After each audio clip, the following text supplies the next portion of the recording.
The moment itself is administrative. No alarms, no sirens. No public announcement that sounds like a warning.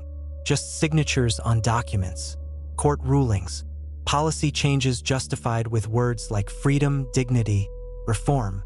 Doors open quietly across hospitals, institutions, and secure wards. Patients are told they are free to go. Some smile, some hesitate, some do not understand what has changed. The world does not notice at first. Families receive phone calls. Social workers file final reports. Facilities power down entire wings. It feels like progress, like a moral correction, like society finally admitting it was wrong to confine people who did not choose their condition. On the first day, nothing collapses. Cities still run. Schools open. Offices fill. Cafes serve coffee. Trains arrive on time. News outlets frame the decision as historic and humane.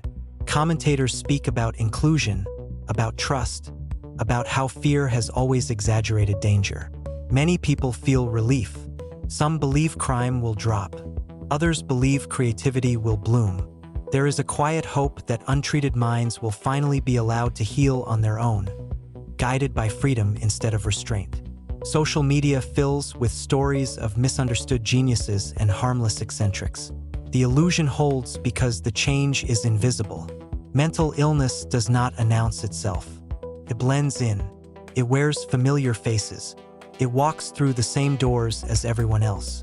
On sidewalks and buses, no one can tell who was released yesterday and who has lived freely for decades. And so people behave as they always have. Parents let children walk home alone. Teachers assume attention and impulse control still exist within predictable limits. Employers expect deadlines to matter. Strangers expect strangers to follow unwritten rules. The first mistakes are small. A man refuses to leave a grocery store after closing, convinced the lights are a signal meant only for him. A woman screams at a child she believes is watching her thoughts.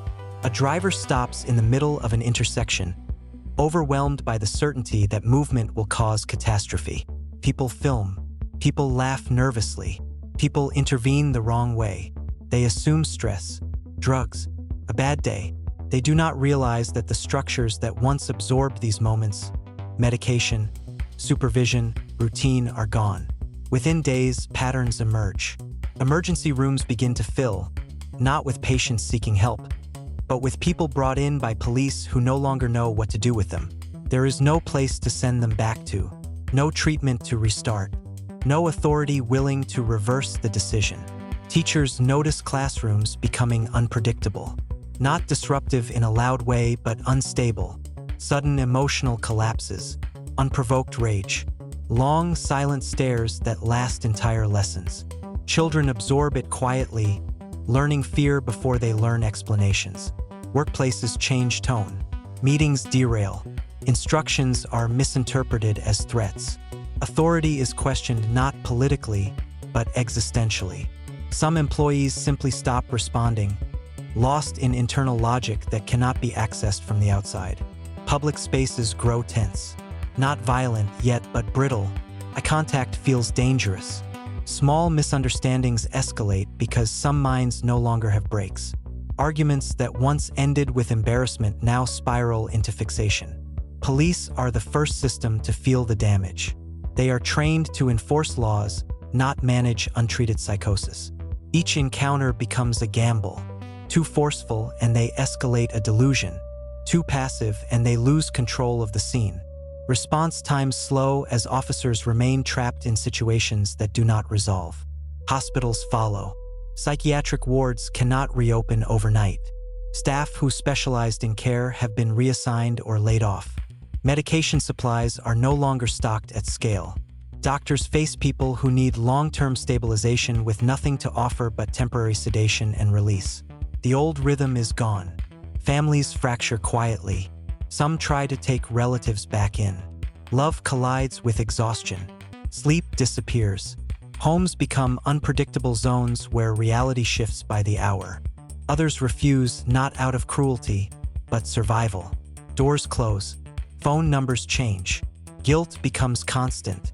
Homelessness rises not because people are poor, but because structure is gone. Shelters cannot cope. Rules trigger paranoia.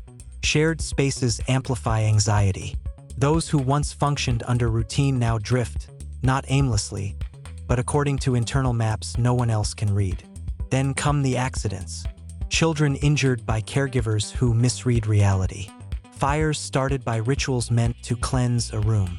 Construction sites entered at night because someone believes they are being summoned. Trains stopped because a person sits calmly on the tracks, convinced they are invisible. Each incident is explained individually, isolated, unrelated, unfortunate, until they are no longer rare. Education breaks next. Not formally, not officially, but functionally. Schools become risk environments. Parents keep children home. Teachers quit. The promise that behavior can be managed through rules alone collapses when rules are no longer processed the same way by every mind. The military notices the shift even faster. Discipline depends on predictability. Orders depend on shared reality. Units begin to experience failures that are not mechanical or tactical, but psychological. Screening becomes impossible when treatment is forbidden. Cohesion dissolves quietly. By the second week, the word temporary disappears from public language. This is not a spike, not an adjustment period, not growing pains. This is the new baseline. People stop asking when help will arrive and start asking who is responsible. Governments issue statements filled with caution and delay. Reversing the decision now would mean admitting that freedom alone does not heal all wounds. And beneath the arguments, a deeper fear spreads. Not fear of violence, fear of unpredictability. Humans rely on shared assumptions about behavior, about limits, about what a person will or will not do in a given moment. As those assumptions dissolve, trust erodes at a fundamental level. Night feels different, not darker but heavier. Streets are louder with shouting that has no audience. Sirens respond to scenes that cannot be resolved. People lock doors earlier. Conversations shorten. Eyes drop. The realization settles slowly, painfully. This was not a release. It was a removal of containment. And as society stands surrounded by minds it no longer knows how to protect, or protect itself from, one truth becomes unavoidable. This was not a policy error. This was not a miscalculation. It was not a coincidence.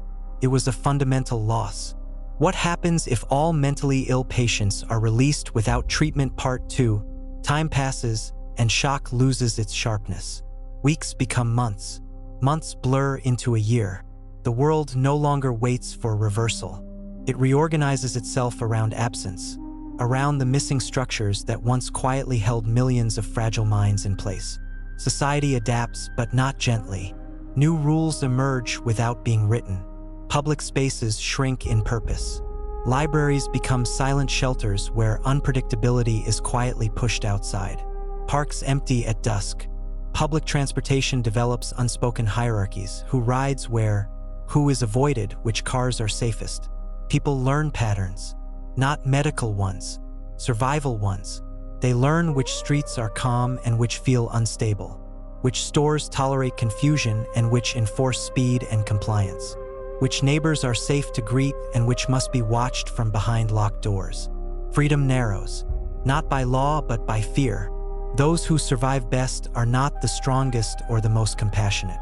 They are the disciplined, the quiet, the ones who can maintain routine without external enforcement. Families that already functioned as small, rigid systems adapt faster than those built on flexibility. Inequality deepens into something darker. Those with money create insulation, private security, controlled environments, carefully screened communities. Mental illness does not disappear there. It is hidden, managed privately, medicated quietly through loopholes and unspoken exceptions. For everyone else, exposure is constant. People begin to withdraw emotionally. Empathy becomes dangerous when it is demanded endlessly without the tools to help. The instinct to care collides with the instinct to survive, and survival wins more often than anyone admits. The human mind changes under this pressure. Hypervigilance becomes normal. Sleep fragments. Attention narrows. Strangers are no longer neutral, they are variables. Children grow up fluent in reading microsignals of instability, learning caution before curiosity. Trust erodes not through betrayal, but through exhaustion. Relationships shorten. Communities fracture into smaller, self-regulating clusters. Outsiders are not hated, they are avoided. Distance becomes the primary defense. Those released without treatment change as well. Not all deteriorate. Some stabilize briefly, but without medication, therapy, or structure, episodes return heavier. Reality fractures more deeply each time. Delusions calcify. Paranoia hardens into worldview. The chance of reintegration fades not because society rejects them, but because shared reality becomes impossible to negotiate. Language itself shifts. People stop saying help and start saying manage. They stop asking why and focus on how to avoid. Mental illness is no longer discussed as a condition. It becomes an environmental hazard, like pollution or extreme weather. Culture reflects the shift. Art loses irony. Humor grows dark or disappears. Stories stop celebrating chaos and begin craving order. Heroes are no longer rebels, they are caretakers, organizers, people who hold lines and keep routines alive. Spontaneity becomes suspect. What once felt vibrant now feels unsafe. Biology responds quietly. Stress hormones remain elevated across populations. Immune systems weaken. Birth rates fall in unstable areas. Selection favors emotional regulation, predictability, and conformity, not because they are noble traits, but because they reduce risk. The system remains unstable. Every untreated mind is a potential point of collapse, not from malice, but from misalignment with shared reality. Society becomes a fragile web stretched tight, always one incident away from tearing. Years later, historians argue about the decision. Some call it compassionate but naive. Others call it cruel in a different way. Most agree on one thing. The intention was moral, but the execution ignored biology. Because mental illness was never just suffering. It was risk managed, contained, mitigated by systems that pretended to be optional. When those systems vanished, people did not become worse. They became exposed. What looked like oppression had been scaffolding. What felt like restriction had been protection. What was dismantled in the name of freedom had been the mechanism that kept millions alive and millions more safe. Humanity did not lose its kindness. It lost its buffer. And in a world where the mind itself can fracture reality, that loss reshaped civilization far more deeply than anyone had imagined. The catastrophe was never the release. It was the belief that care could be replaced by freedom alone. Man did not become cruel. He was simply left without the structure that kept him human.